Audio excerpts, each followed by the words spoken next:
이번 시간에는 큐베이스를 이용해서 보컬을 녹음하는 방법에 대해 알려드리겠습니다. 보컬이 빠진 MR이 있다는 가정하에 진행하겠습니다.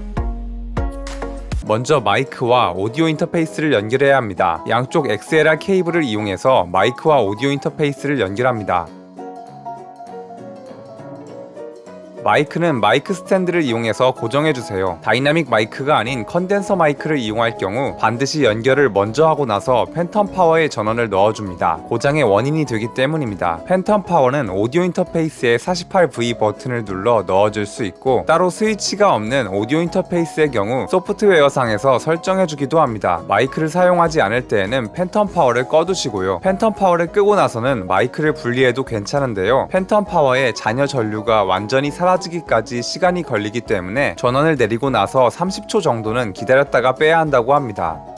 마이크 연결을 마쳤으면 마이크를 타고 오디오 인터페이스의 인풋으로 들어오는 신호가 어느 채널인지를 큐베이스에서 설정해줘야 합니다. 먼저 스튜디오 셋업에서 사용하고 있는 오디오 인터페이스가 설정되어 있는지 확인하고요. F4키를 눌러 오디오 커넥션 창을 열고 인풋 탭에서 애드 버스를 클릭합니다. 모노로 선택하고 애드 버스를 클릭합니다. 디바이스 포트를 마이크와 연결한 7번 채널로 하겠습니다. 이제 오디오 트랙의 인풋을 모노로 바꿔주면 7번 채널로 들어오는 소리를 트랙에 녹음할 수 있습니다.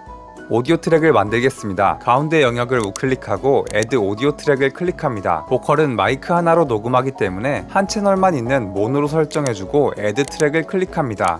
트랙의 인풋이 오디오 커넥션에서 설정해준 모노로 돼 있는지 확인합니다. 트랙의 레코드 이네이블 버튼이 활성화된 상태에서 별키를 눌러 녹음해 봅시다. 잘 되죠?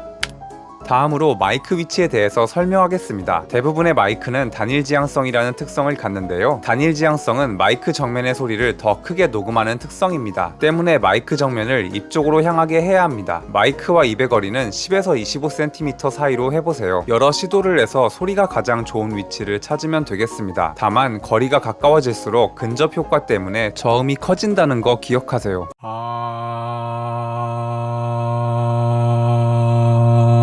물론 녹음 뒤 이퀄라이저로 보정할 수 있고요.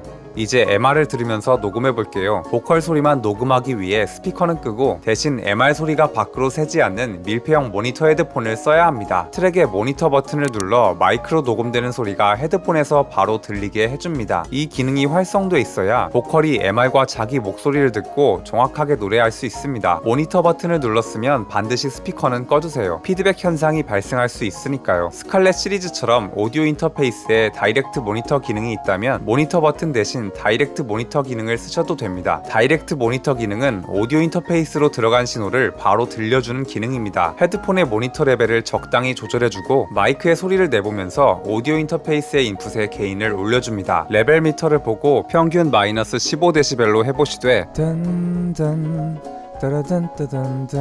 목소리가 가장 큰 부분에서 피크 레벨이 발생한다면 더 줄여야 합니다.